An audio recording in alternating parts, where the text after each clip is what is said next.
Orang Kristen memang agak dalam tanda petik ya agak licik karena dia katakan keselamatan tuh karena kasih karunia, anugerah, bukan karena saya berjasa. Kan itu konsep di dalam Kristen, karena penebusan tuh anugerah dari Allah.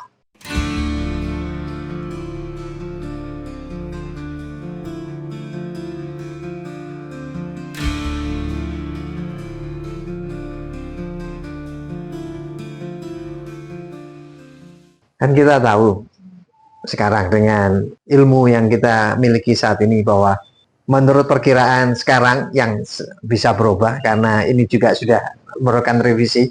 Ada yang percaya bahwa manusia itu adalah betul spesies manusia, atau kalau menurut evolusi ya sebetulnya mulai 8 miliar yang lalu, 8 juta yang lalu mulai terjadi diferensiasi dengan apes.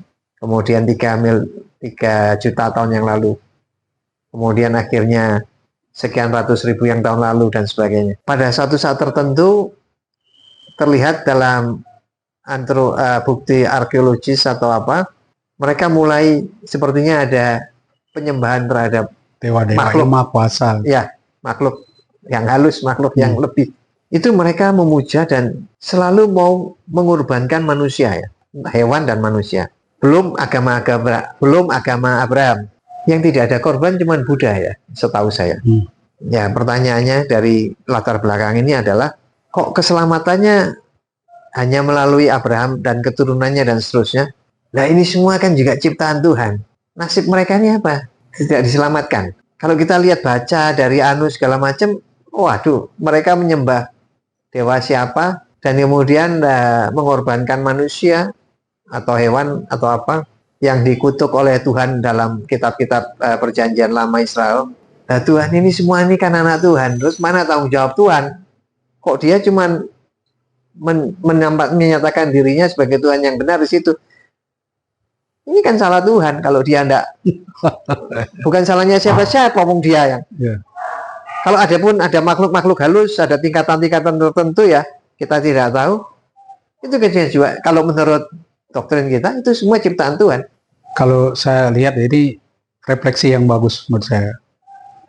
Di dalam setiap manusia ya, dulu maupun sekarang, itu pasti ada gambaran tentang yang ilahi kan.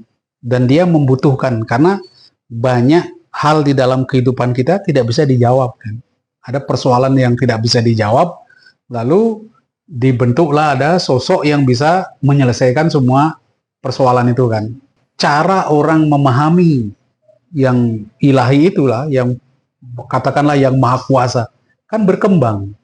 Ya, berkembang dari masa ke masa. Dulu mungkin dia berpikir Allah itu agung, bukan Allah mereka sebutnya yang ilahi.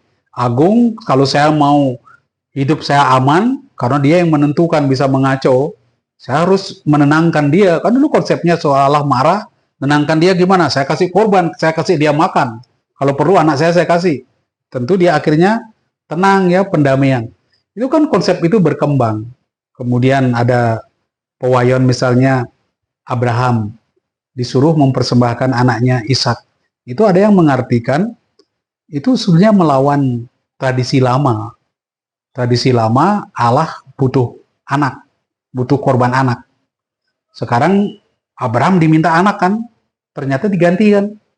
Mengatakan, nggak benar itu, Allah nggak minta anak. Dia tentu Abraham. Hanya itu kalau pikir dia minta anak, ternyata Allah nggak mau. Jadi kan perkembangan. Perkembangan bagaimana orang mengenal Allah. Tapi kita tidak bisa mengatakan bahwa mereka tidak selamat. Karena bagaimanapun juga arah mereka dulu kan mau berbakti kepada Tuhan, mau berdamai dengan yang ilahi. Saya kira kita tidak punya hak menghakimi mereka. Itukah cara berpikir mereka. Nah, Tuhan bimbing manusia terus kan. Makin hari dibimbing kita. Lama-lama, akhirnya kalau kita yang di kekristenan mengira, akhirnya saya temukan di dalam diri Yesus bagaimana saya menyembah dia, bagaimana saya memuja dia. Jadi kita tidak bisa menghakimi A benar, B salah. Ya, Tuhan pasti punya caranya di dalam menyelamatkan orang. Jadi kita tidak usah khawatir, kemana orang dulu yang di dalam konsep kita mereka berhala kan, apalagi mengorbankan anaknya, suatu yang dikecam keras. Nah, tapi di dalam arti tertentu dari segi moral kan kesadaran moral orang berkembang bahwa mengorbankan anak itu tidak baik, apalagi dengan alasan demi yang ilahi. Contohnya itu Abraham nggak jadi, nggak diminta sama itu. Nah, itu kan kesadaran orang berubah, pemahaman orang akan yang ilahi itu berkembang. Nah, dalam arti itulah kita tidak boleh menghakimi yang lain, jangan mengira juga mereka tidak selamat. Tuhan tentu punya caranya menyelamatkan mereka. Kalau saya lihat seperti itu. Apa Pak Paskalis tahu dari mana asalnya itu kok harus berkorban? Secara antropologis dulu, zaman dulu. Saya menangkap ya, ini seperti instingnya. Ini seperti insting. Jadi kalau orang mau menyampaikan sesuatu, memberikan sesuatu, mau menyampaikan keagungan, kemuliaannya, mungkin ada di insting manusia, saya harus mengorbankan sesuatu. Kita pun, di dalam kekristenan pun, kan tetap gitu. Hanya kita lemparkan kepada Kristus, korban Kristus. Tapi kan tetap ada unsur korban. Bahkan kemudian dikembangkan, saya harus menyatukan korban saya dengan korban Kristus. Karena yang korban yang layak itu cuma korban Kristus bagi Tuhan. Ya, korban yang tak bercacat. Tapi tetap dari saya diminta menyatukan korban saya dengan korban Kristus. Unsur korban itu tidak hilang. Mungkin ini suatu insting ya di dalam diri manusia. Kalau kita mau meraih suatu kehidupan yang baru, kehidupan yang baik, saya harus berani berkorban. Orang kalau tidak berani kehilangan, dia tidak pernah mendapat. Itu menurut saya itu insting. Hampir di semua agama, Hindu korbannya banyak sekali. Ya. Dan itu dia mendamaikan sesuatu itu orang harus berani berkorban di dalam kehidupan. Kalau Buddha apa ada korban? Dia kan ini sedekahnya kan luar biasa. Dia tuh orang Buddha kalau berbagi. Iya, kan itu kan ada unsur dia memberi kan. Korban ya. Iya. Itu. Tetapi tidak menyembelih binatang atau enggak. apa. Di kita juga ada. Tapi asalnya kan dari itu kan sudah diubah kan, sudah sudah korban Kristus selesai. Itu tidak butuh lagi korban-korban kita. Yang penting kita mempersembahkan apa yang kita miliki kepada orang kan, tapi tetap ada unsur kurban kan. Berani nggak kita mengorbankan apa yang kita miliki bagi orang lain? Bahkan di Israel dulu sedekah itu paling tinggi nilainya, segi moralnya. Nah itu ada di Buddha itu kan tinggi. Bahkan kalau saya perhatikan orang Buddha itu paling berani di dalam berbagi. Mereka luar biasa di dalam berbagi karena mereka lihat apa memberi itu kan nilainya tinggi sekali. Tapi kalau dalam konteks yang itu mereka kemudian merasa bahwa dia harus menyembah sesuatu yang gaib, yang di atas dengan berkorban, apakah kalau dikatakan insting, apakah itu tidak sebetulnya merupakan proyeksi dari kehidupan manusiawi mereka pada zaman yang primitif itu, bahwa mereka harus timbal balik, bahwa kalau aku memberi, aku menerima. Mereka kan hanya bisa memproyeksikan apa yang mereka alami, toh. Jadi mereka mengira, ya kalau saya berbuat begini, kamu berbuat apa padaku? Ya.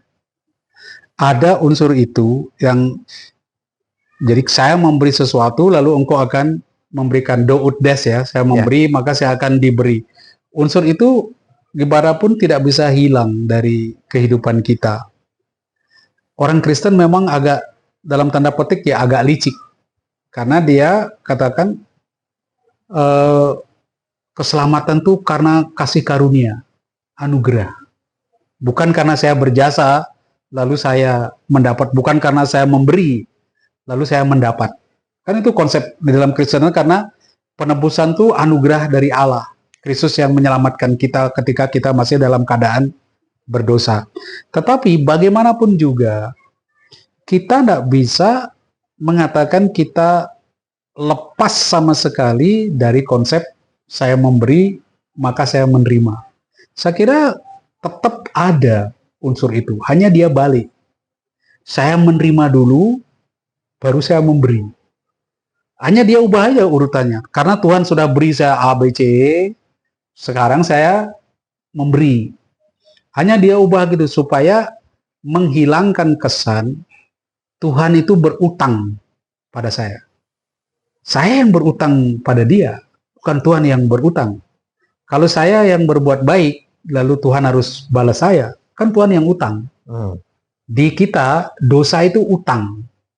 Karena Tuhan sudah beri saya banyak, saya nggak lakukan ini, saya nggak buat ini, saya berutang. Maka di dalam bahasa bahasa dosa, di dalam konsep Alkitabiah kan identik dengan utang, dosa itu.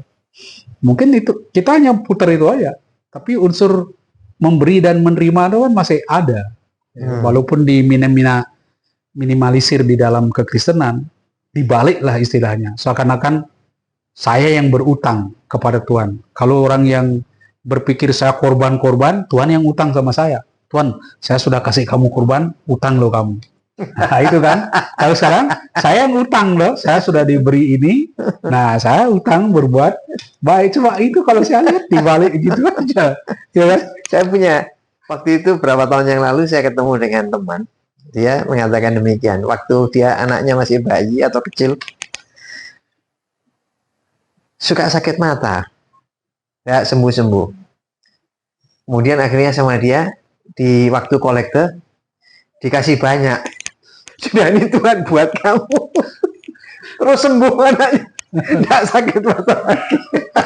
Itu ada unsur saya kasih kamu utang sama saya. Daripada dikasih ke dokter tidak sembuh-sembuh, ini uangnya dokter. Kamu jadi dokter. Dan itu bagaimanapun ada unsur iman ya. Kadang-kadang kita mau percaya atau tidak, iman itu bisa mengubah dunia. Iman itu mengalahkan dunia. Dan kuasa iman itu bisa sangat mempengaruhi. Yang mengubah para murid pertama itu kan karena iman dia kepada kebangkitan Kristus. Di mana dia bisa bahkan menjadi seperti Kristus yang lain mereka. Buat mukjizat, kemudian menyembuhkan orang, berani bicara. Itu kan luar biasa. Kan itu sebenarnya lahir dari iman mereka akan kebangkitan. Gitu.